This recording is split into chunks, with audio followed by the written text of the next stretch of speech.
اللہ رب العزت قرآن مجید میں فرماتے ہیں وَمَا مِن دَابَّةٍ فِي الْأَرْضِ إِلَّا عَلَى اللَّهِ رِزْقُهَا، زمین میں جو بھی جاندار ہے اس کا رزق ہمارے ذمے ہے۔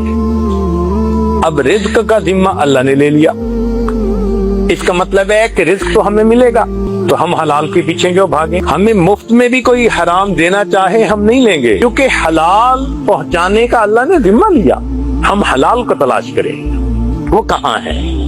ہمیں مل کے رہے گا۔ جلد بازی میں ہم حرام میں ہاتھ ڈال دیتے ہیں۔ صبر کر لیں، یقین اور توکل کی زندگی گزاریں، جو ہمارے مقدر میں ہے ہمیں مل کے رہے گا۔ اللہ کی شان دیکھیں، انسان کا پیٹ تو 2 روٹی سے بھر جاتا ہے، جو جانور ٹنوں کے حساب سے روزانہ کھانا کھاتے ہیں اللہ تعالیٰ ان کو بھی روزی دے رہا۔ ہاتھی کتنا کھاتا ہوگا؟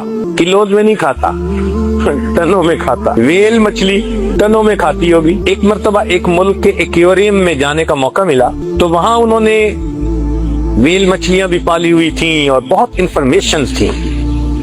ایک جگہ لکھا ہوا تھا کہ بلو ویل جو ہے یہ اتنی بڑی ہوتی ہے کہ پر ڈے اس کا وزن 200 پاؤنڈ بڑھتا ہے۔ اب اس کو پڑھ کر مجھے تعجب ہوا، یا اللہ، وزن ہی ہم میں سے کسی موٹے بندے کا 200 پاؤنڈ ہوتا ہے اور مچھلی کا وزن روزانہ 200 پاؤنڈ بڑھتا ہے، یہ کھاتی کتنا ہوگی؟ تو میں نے ایک آدمی کو بلایا جو وہاں ڈیوٹی پہ متعین تھا۔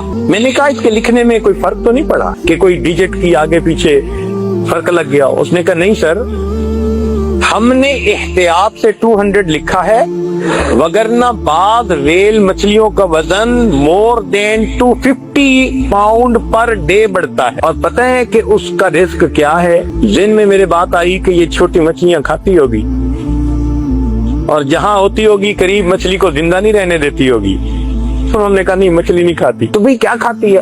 انہوں نے کہا جی کہ سمندر کے اندر چھوٹا چھوٹا بیکٹیریا، مائکرو آرگنزم اسے کہتے ہیں، وہ ڈیولپ ہو جاتا ہے، تو یہ پانی کو لیتی ہے، اور اللہ نے اس کے جو گلچھڑے بنائے ہیں وہ فلٹر کی مانند ہیں، سکرینے ہیں، یہ ان میں سے فلٹر کر کے پانی کو نکال دیتی ہے۔